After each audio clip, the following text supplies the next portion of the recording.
Rabbi, can you see me? I can't see anyone yet on the other screen working on the YouTube, and then I'll be right there with you. Okay.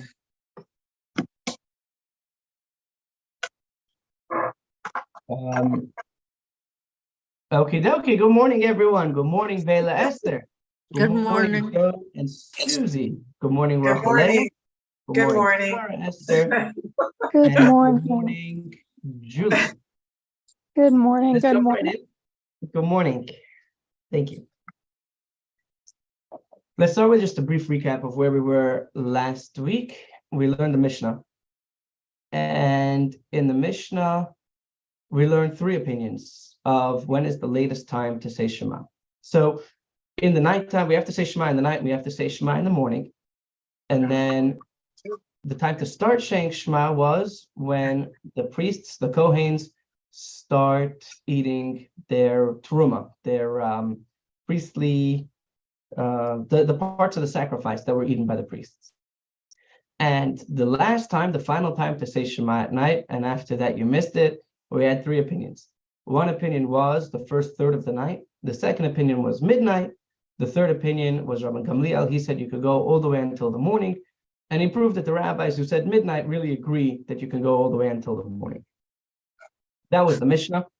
And then we started analyzing. We left off with a question, which was, why are we discussing the evening Shema before the morning Shema?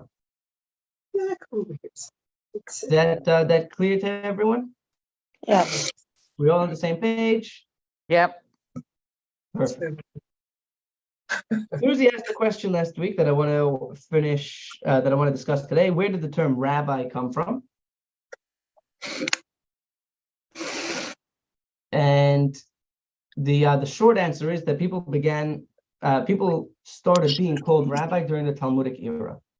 Until then, the highest caliber of name was just their first name. Morning, Steve. Welcome. So just like you have today, I think also you have you have the hierarchy.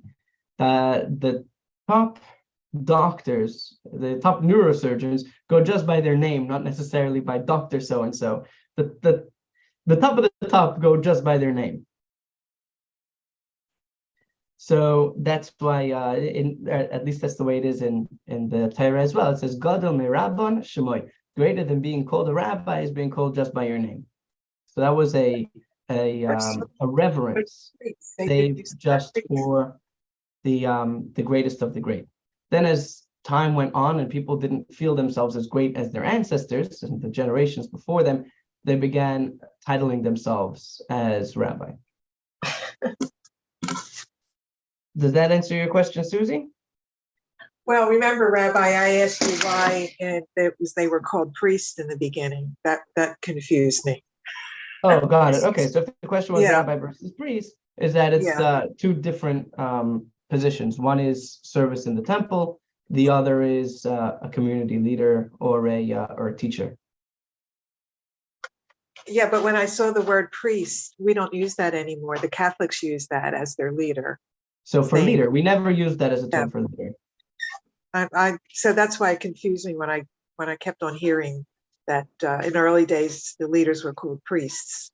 You had said because they were Kohens. So, okay, so I think I'm understanding the confusion. Thank you for that clarification. So, the priest is used as a translation of Kohen. So the leaders of the Jewish people were never called a priest. Right.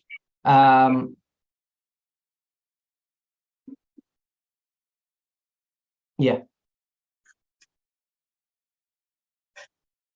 And let's But jump into today's. Sorry? Aren't they called priests in the Catholic religion?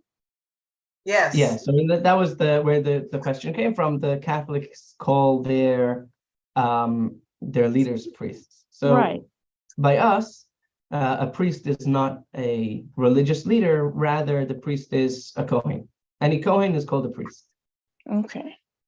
Or should I say the translation of the word Kohen is priest. That's So that's why when we have Birchat Kohanim on Yom Tov, where the Kohens get up to the front of the shul and they bless the congregation. So that's called Birchat Kohanim, the priestly blessing, that the Kohens would come up to the front of the shul and they give us their priestly blessings. Steve asked last week a question: why did the Mishnah say that we start Shema from the time that the Kohens begin eating the sacrifices? And the Mishnah did not just say a time. That we are going to discuss today. That's going to be a big part of our discussion today.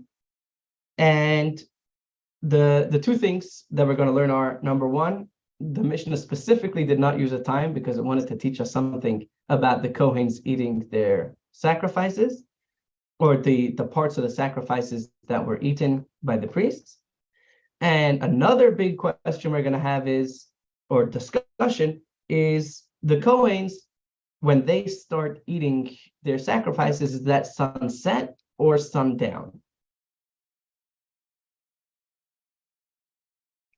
Are we ready to jump into the discussion?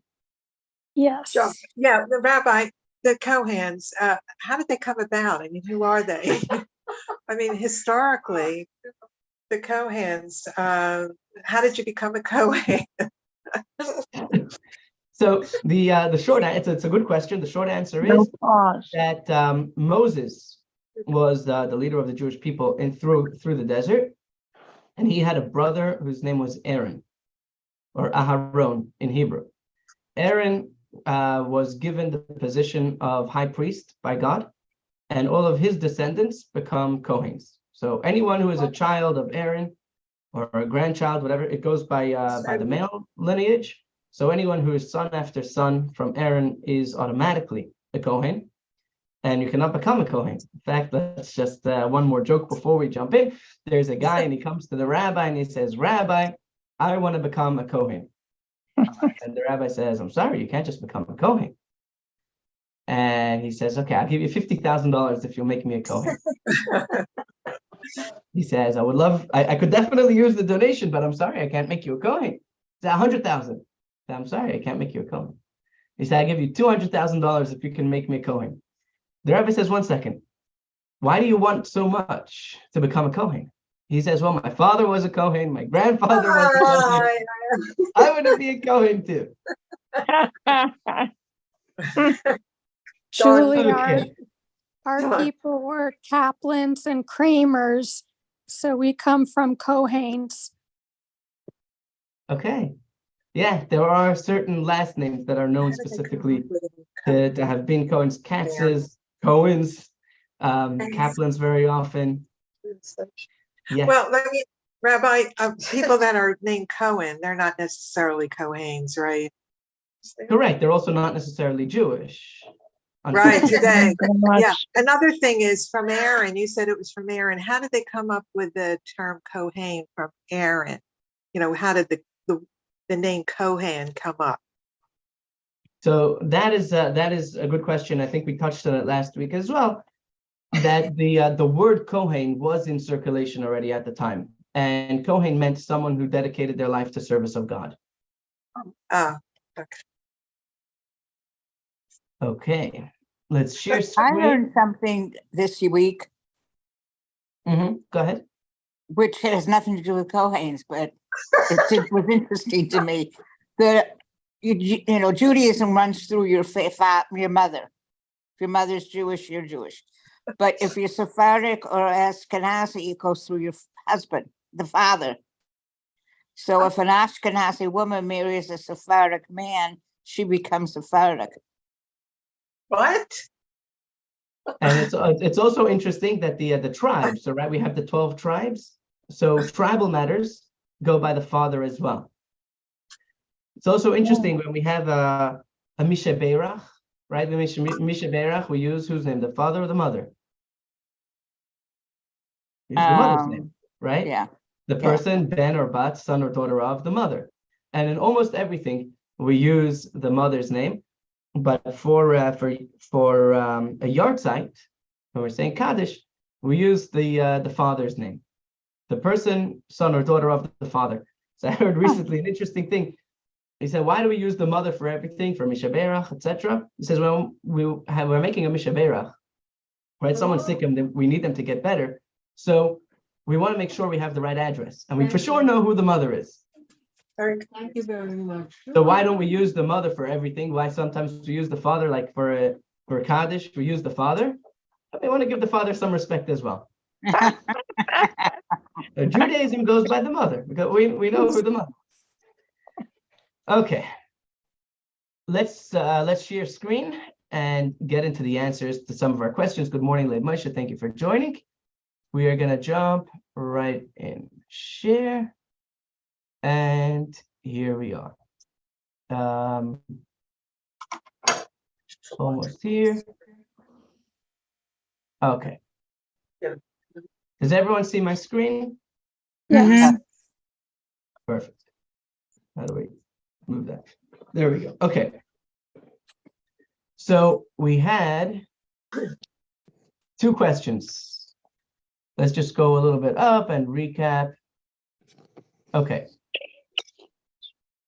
So the 2 questions were, number 1, what was the basis of prior knowledge, which caused us to ask from what time do we start saying Shema? Why doesn't it start with a law or an instruction that you have to say Shema in the evening and then ask what time is that? And the second question is, why does he start with the evening Shema? He should have started with the morning Shema.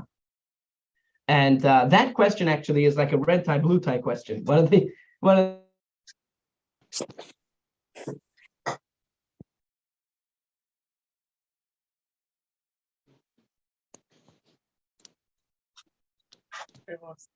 and she comes for the next. Oops. Let me do this. Let me go to the I think you annotations. cut off. I couldn't hear. I couldn't either. Me neither. Okay. And where do I make? Okay, you all able to see me? Yeah, but we not couldn't the- hear you. Oh, okay. Okay. Let me close this. Can you all hear me now? Yes. Okay, perfect. So there was a grandmother and she bought 2 ties for her grandson, a blue one and a red one. She came that Shabbos for dinner and she sees the grandson is wearing the red tie. And she says, what, you didn't like the blue one?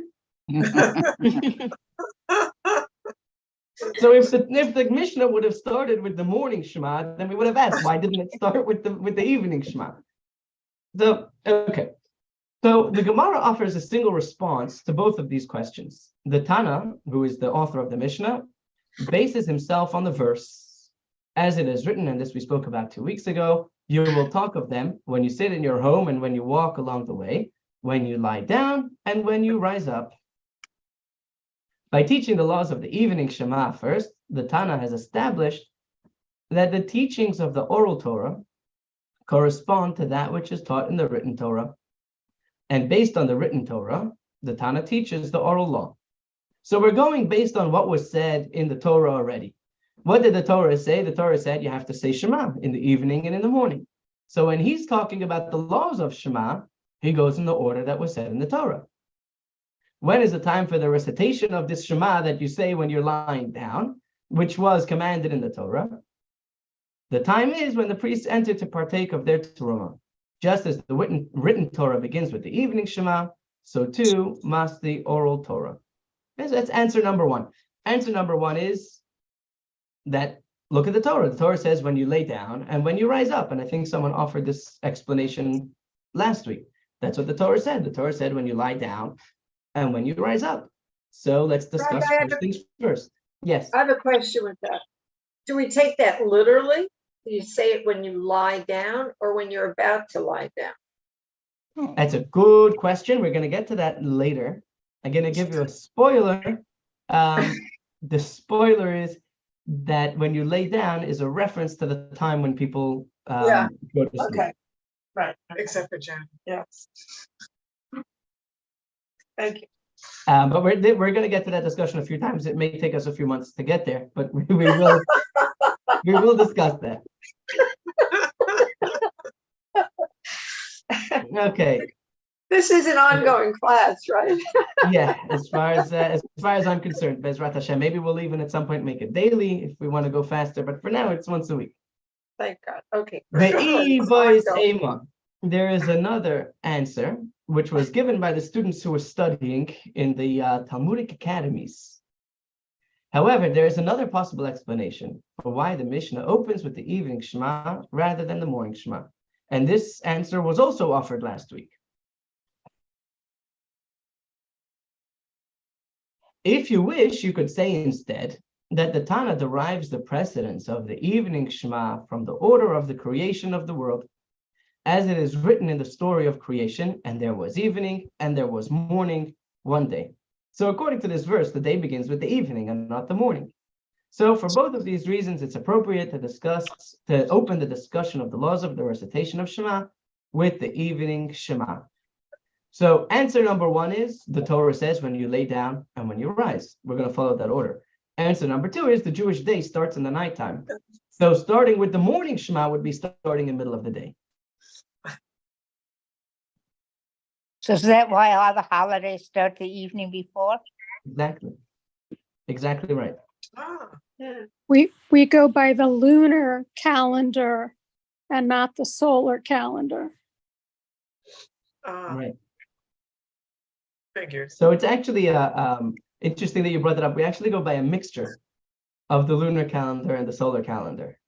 Should we pause 2-3 minutes and go through that? Please. We need Okay. diversion. So this is the way the Talmud is. It's just like weaving in and out. You'll see as we get to discussions that there are some random discussions in the most random places. And nothing's But that's exact. because it wasn't like a book of law that's written in order, everything. It's a compilation, a composition of discussions. So whatever subject matter they were discussing in the Talmud, that's the way it's compiled. So we're going to go here on a tangent, Talmudic style. Does anybody know of a calendar which is based solely on the moon? Let's pause the share for now. No. I thought ours was, but I'm wrong. Yeah, I thought it was lunar too. Isn't that astrology now we're getting into? No. Well, it seems Right? like What do they it. say? You shouldn't get into astrology. It's bad for your health. You have a 1 in 12 chance of coming back with cancer. I've never been into astrology. I just Oh, asked because of the Oh, lunar. God. Right now, that was just a joke. Anyways, Oh, who okay. knows a lunar calendar? There's one religion that uses a solely So lunar all- calendar. Which is that? With a Z. Sorry? Did they get with a Z? No. Asterism? Astro, yeah. Say it again, Steve. Zoroastrianism? Never heard of it. I Is thought that we what Say it it were one is? more time, Steve. Zoroastrianism? I'm not hearing you clearly. Zoroastrianism. Zoroastrianism. I don't know what that is. I never heard of it either. So it could be that they do. But there's one very, It's very, a, very popular religion.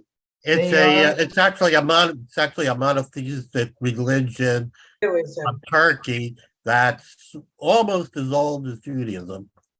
Oh, wow. And there's only a couple 100,000 in the world. But yeah, goes way, way back. Very interesting. Learn Yeah. something new every day. Thank you, Steve. You're welcome.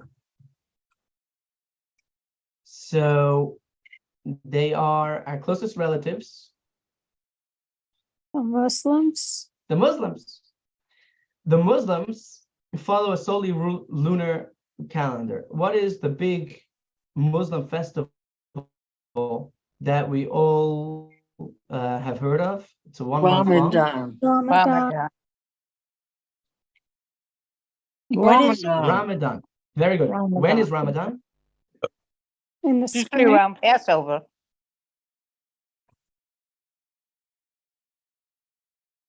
In the spring. Is everyone able to hear me? Could be my internet's gone down again. Oops. It's Can everyone hear me coming now? up? Yes. Okay. This We're back. this year was right I around. believe it says sometime in the autumn, generally September, somewhere around there. No, this year it was at Passover time. So that's exactly correct. Ramadan changes every year. Ramadan is different every year. So how many days are in a solar calendar? 365. 365. How many days are in a lunar calendar? Was it that? 354, 354. Wow. So every year, there's 11 days different between the solar calendar and the lunar calendar. So the Muslims go only on a lunar calendar, so every year it's going to be 10 days earlier than the year before. What The about Jews go by a lunar calendar. We count our months and years by the moon. However, Pesach always has to be in the spring. So every 3 years, we add an extra month. Approximately every 3 years, we add an extra month to offset those days. So that's why we have a leap year, and that keeps the Pesach always in the springtime. Adar. So we have kind of like a mixture between the lunar and the solar calendars.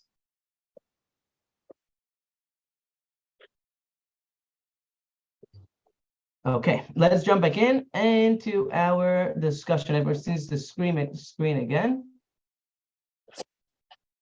Okay, so now we've established that we first teach about the night and then the day. Is that correct? Mm-hmm. Okay, well, that is going to be a problem because in the next Mishnah, we learn something different. The Gemara asks, if so, why does the latter clause of the Mishnah, we have a Mishnah a few Mishnahs later, which appears later in the chapter, we'll get to it soon. Excuse me, Rabbi, Teacher, I lost you. Okay. Does everyone see me now? Yeah. On the screen? Mm-hmm.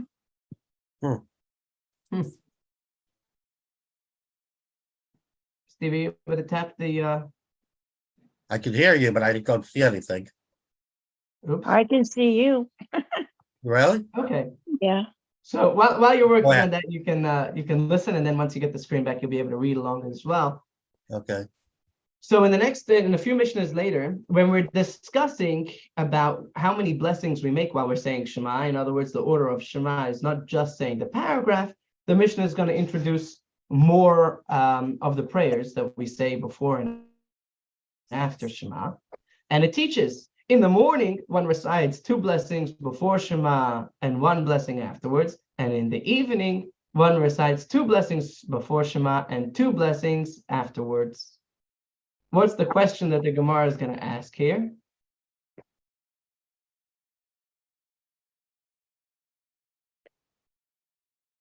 What's going on? Are we starting with the evening or are we starting with the morning? We just gave a whole explanation and a whole reason why we start with the evening before the morning. But if we go a few Mishnahs later, it says in the morning, this is the blessings you make. And then afterwards, it says about the evening. Doesn't the evening roll into the morning? Because when you get to midnight, then we start in the morning. But I'm still up from the evening at that time. I don't. It's an interesting point. So actually, in the Jewish day, the morning starts with daybreak, not with midnight. Right. So it's 2 separate areas of time, the night and the day. So continuing on over here, based upon the above reasoning, the Mishnah should have taught the blessing recited before and after the evening Shema first. Why does it start with the morning Shema and then the evening Shema? Are we all clear on the question? Mhm. Perfect. So here comes a general rule. The Mishnah was meant to be recited by heart. The Mishnah was these cliff notes, as we discussed at length. The Mishnah was these cliff notes that help us remember the small principles of the law. So it was written in a manner that to make it easier to remember, at least for them. So that's why the Gemara answers, indeed. The Tana began by discussing the laws regarding the recitation of the evening Shema, and then taught laws regarding the recitation of the morning Shema. Once he was already dealing with the morning Shema, he explained the matters of the morning Shema, and then afterwards, explain the matters of the evening Shema. So he tells you, when do we say Shema in the night? From when the Kohanes start eating the parts of the sacrifices that they were supposed to eat.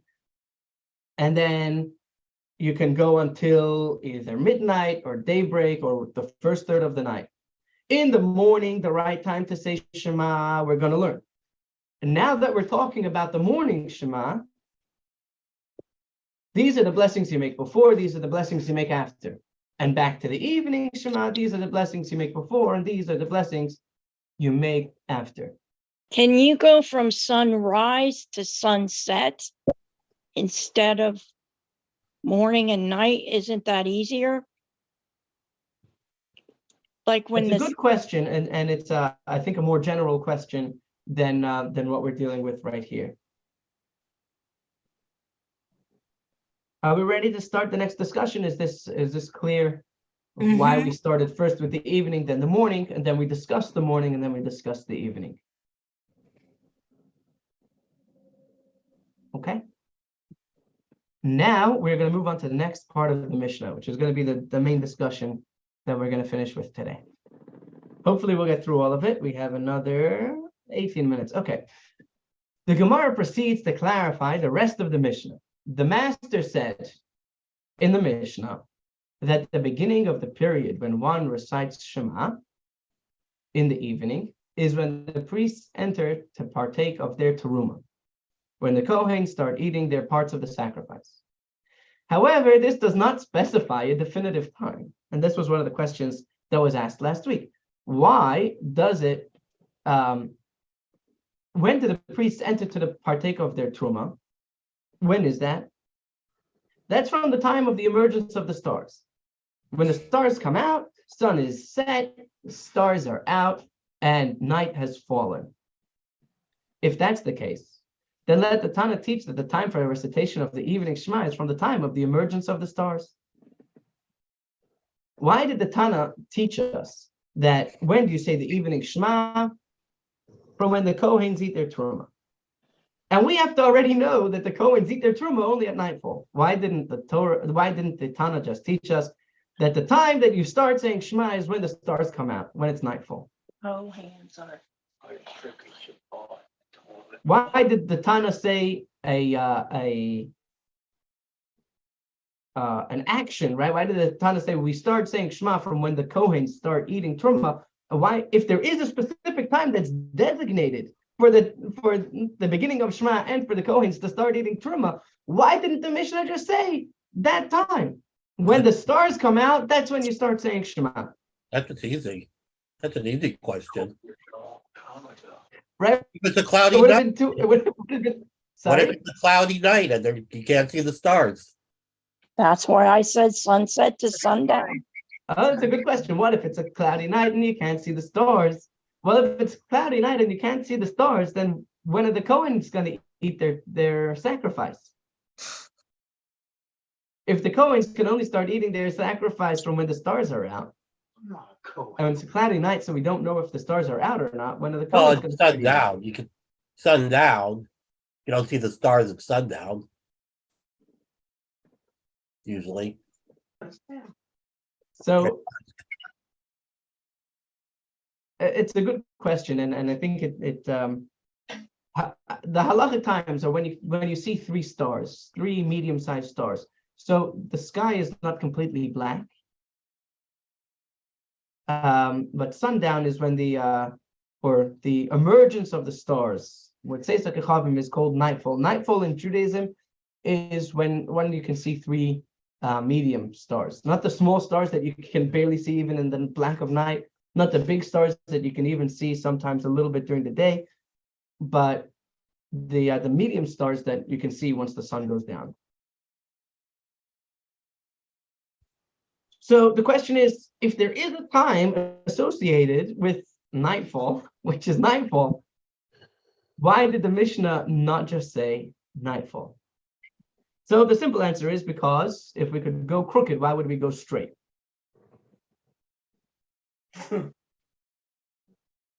Let's see what the Gemara's response is. The Gemara responds, indeed, It would have been simpler to say that the time for reciting the evening Shema begins with the emergence of the star. But the particular expression used by the Tana teaches us another matter in passing. Because, and to preface, there's a discussion whether the priests partake of their truma in the, is that from sundown or is that from sunset, which we're going to get to soon. In other words, nightfall or sunset. And also we have to backtrack a little bit with some prior knowledge, which is necessary to understand this discussion. Anyone who is ritually impure is not allowed to eat from sacrificial offerings. Sometimes part of the purification process, or always the purification process, includes and involves going into a mikvah, a ritualarium, as they call it, a ritual bath, a mikvah. And sometimes also requires the bringing of a sacrifice, an offering, a sacrificial offering on the altar to complete their purification process. At what point during their purification process are they allowed to eat truma?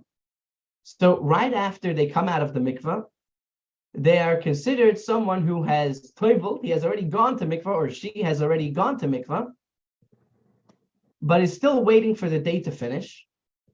And once they have gone to mikvah and the sun has set or gone down, at that point they are allowed to eat from sacrificial offerings, even though they have not yet brought their atonement offering. They have not yet brought the sacrifice, which completes their purification process. I know that's a lot, but it's a side point. And let's get into here. What is the side matter that the Tana taught us in passing? When do the priests partake of their truma? When are they able to? From the time of the emergence of the stars. And the Tana teaches us a new halacha parenthetically. Failure to bring an atonement offering does not prevent the priest from eating truma. In cases where an impure priest is required to immerse himself in a ritual bath and also bring an atonement offering, even if he already immersed himself, he is not completely ritually pure until he brings the atonement offering. Are the men Nevertheless, and women allowed to use the same mikvah? I know it, they're not at the same time, but I was going to say, not at the same time, uh, but yes, Okay. men and women are allowed to use the same mikvah. Oops. What is that sidebar? So even though he is not completely ritually pure until he brings the atonement offering, he is still allowed to partake in the truma. Before the next little part, there's another background, which is that the Mishnah is accompanied by two major works called Baraita and Tosefta. Those are all of the notes that were not compiled in the Mishnah. So Rabbi Yehuda Hanasi, when he compiled the Mishnah, looked through tons and tons, possibly even thousands of, no, for sure thousands, of little notes that were written by different teachers. Some were written at greater length, some were more concise. And he chose specific ones to be put into the Mishnah. And all the other notes that were not compiled in the Mishnah, which became the greatest authoritative text of the time, were compiled into smaller books, or larger but less authoritative, called Brisa and Tosefta, which means those which are outside of the Mishnah and those which are added to the Mishnah. So sometimes you'll have more details in a Brisa or a Tosefta that are not brought in the Mishnah clearly, but we still will reference them. So, taught in passing in our Mishnah, I'm just going to scroll up so we can all see this. Taught in passing in our Mishnah, if you see my my thumb over here, right above the bold lines as it was taught.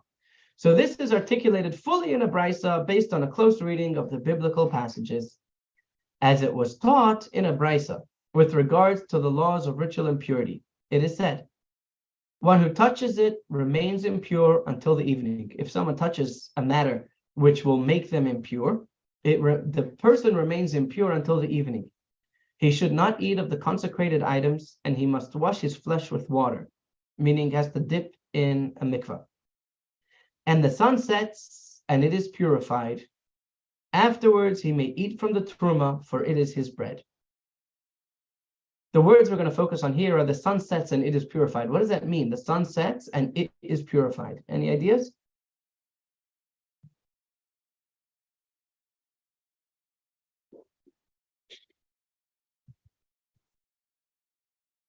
So there are two ways that this could be read. Either the sun set and the day is purified, right? When the day is done, the day is finished, and the day is gone clear and pure.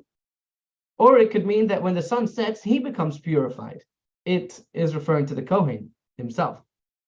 And after that, he's allowed to eat his bread. So we see clearly from this that the bringing of the sacrifice, the bringing of the atonement offering, does not impede him or stop him or preclude him from eating the truma.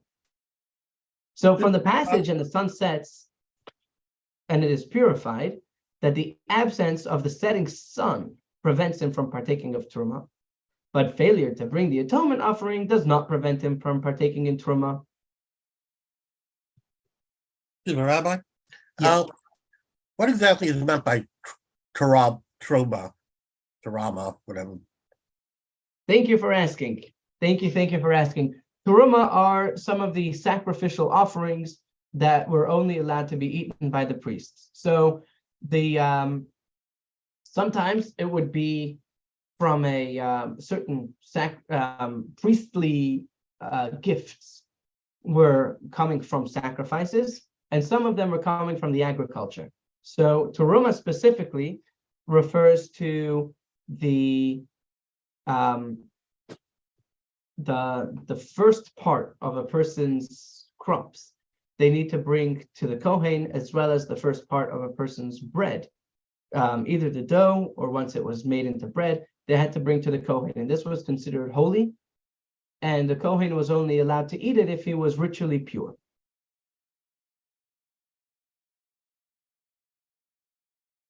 Isn't that one of the, when they blow the horn, shofar? Isn't teruma one? Isn't teruma one of the things said when the shofar is blown? Very, very, very close. Teruah is one of the sounds that the shofar makes.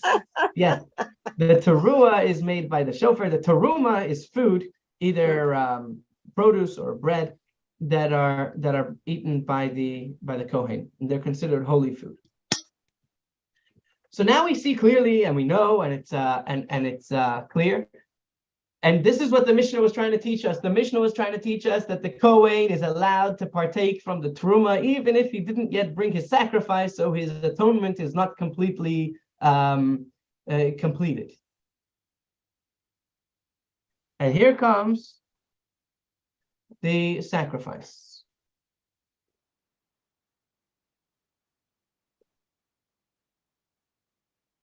Not the sacrifice, sorry. Here comes the side explanation that we're gonna, the next, should we stop here? Should we go?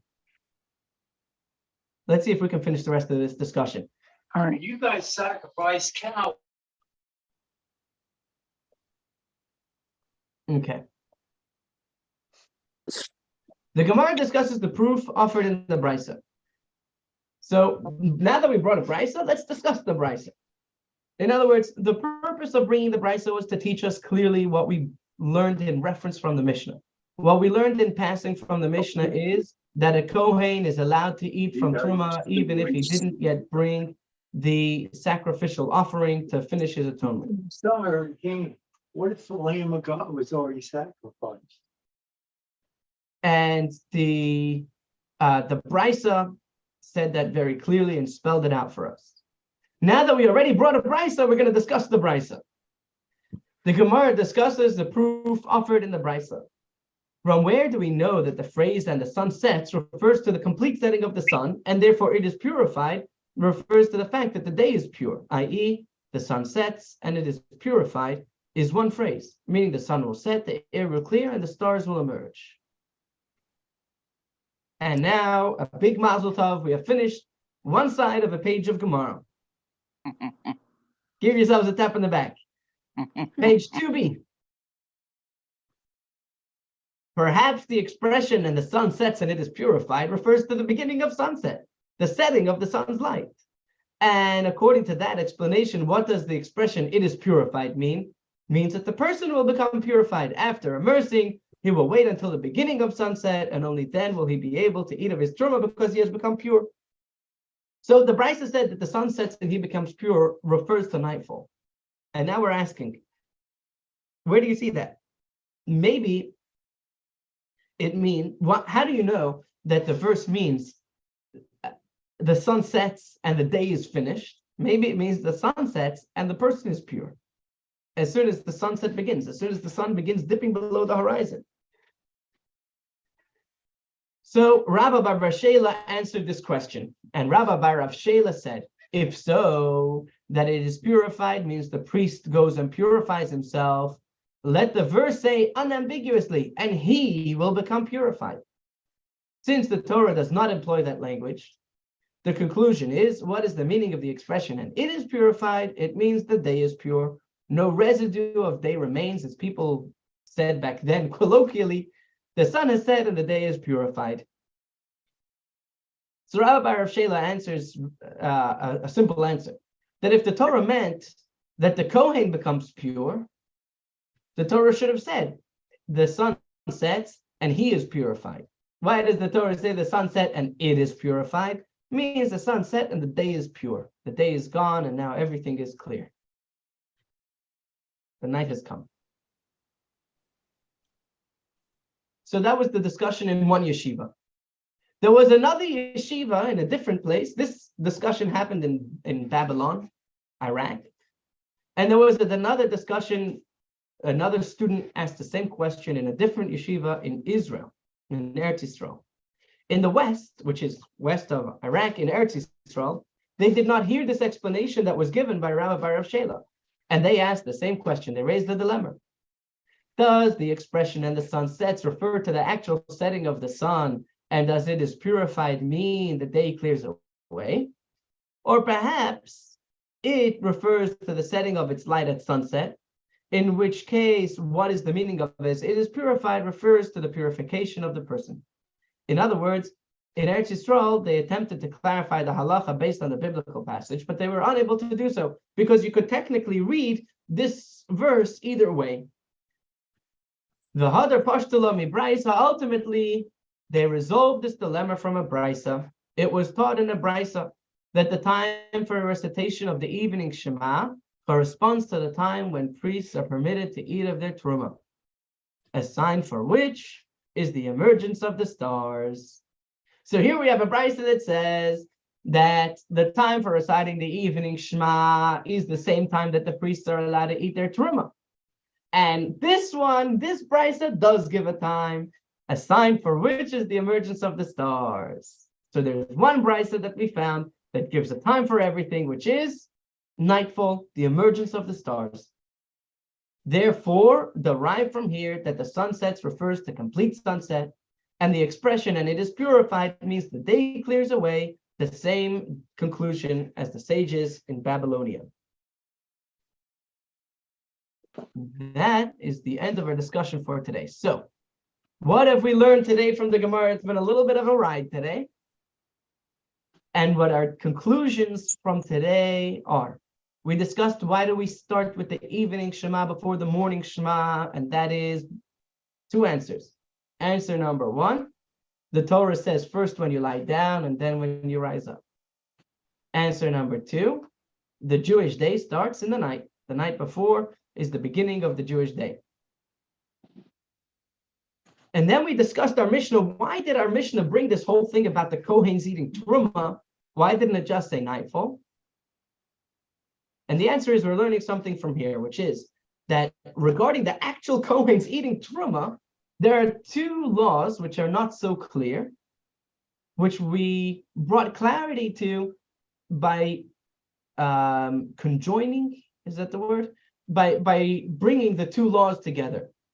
Question number one is, does a Kohen who is ritually impure have to wait to eat teruma until after he brings his sacrifice? And question number 2 is, does the Kohen begin eating teruma in the beginning of sunset or after the sun is completely set and the stars have emerged?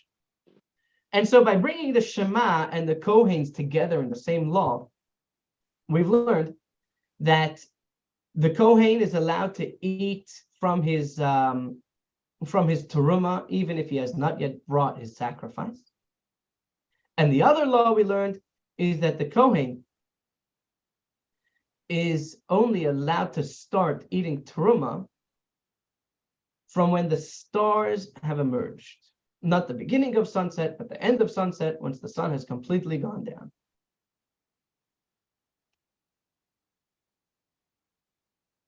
Anyone here a Kohen? I'm Bat Kohen. You're a Bat Kohen. Okay. My husband is. And your husband is a Kohen. That's why I'm confused with all of this. Okay. Because I'm looking at it as when he went to church and how he said Jesus gave himself for everybody on his, Jew- Steve is so not Jewish. No, Jewish. that's a different religion. no, Judaism that's is a not- Kohen, right? No, I'm looking at priest and no. rabbis. Steve is not Jewish. I know that. So it's he two can't be separate It wasn't a religions. Kohen. I thought a Kohen was a priest. So different kinds of priests. Different kinds of priests for I see we're already over time also, but that's for a different discussion. Well, that's why I'm confused. I'm sorry for interrupting. No worries. You can message me after and we can have a longer discussion about this if you'd like. Thank you. Just one Sure. question, like, Rabbi, Yes. since the temple no longer exists and there are no more priests and no more sacrifices, what is the application for life now to everything that's been discussed, other than saying the Shema at sunset instead of in the morning? A very good question. Steve is asking a wonderful question. What is the practical application? What's the point of learning this if we have no temple right now and the priests are not eating teruma? We don't give teruma now. So why are we learning this? And I think that is a great question to start next week with. Let me just write it down. Why are we learning this? What do you think? About the priests, the Kohens, if there's no temple, no sacrifices, what's the practical takeaway? One word I wasn't familiar with was the barsate, barsace, Brisa? or yeah, that. I never heard of that. What is Sure. that? So the Brisa is notes from the sages in the same era as the Mishnah that were not included in the Mishnah. So often we'll have more details than the Mishnah, but they were not included in the actual text of the Mishnah. They were compiled as their own separate compilations. So they are an authoritative text, but not as authoritative as the Mishnah. Okay. And is there a time where it's too late to say Shema in the evening? Yeah, once dawn has come. Well, okay. So anytime up till dawn. Okay. Great. Thank Yeah. you. Or at least, I mean, those were the three. You can watch last week's recording. You'll get the whole rundown. And we'll also Okay. discuss it further along in the Gemara. Great. Thank you so much. Okay, Rabbi? thank you all for joining. Thank you, Bela Esther. Thank you, Joan and Susie. Thank you, Rita. Thank you, Rachalea. Thank you, Sarah Esther. Steve, your name was Shlomo? Solomon, Zalman, Yeah. sorry. Thank you, Zalman. Thank you, Leib Moshe. Thank you, Julie. Wishing you all a wonderful day, a wonderful week. For those of you who are with us in Supernatural, I will see you tomorrow night. For the rest of you, we'll see you next Tuesday morning, God willing. okay, thank you. Thank you. Have a good day, Rabbi. Thank God you. bless.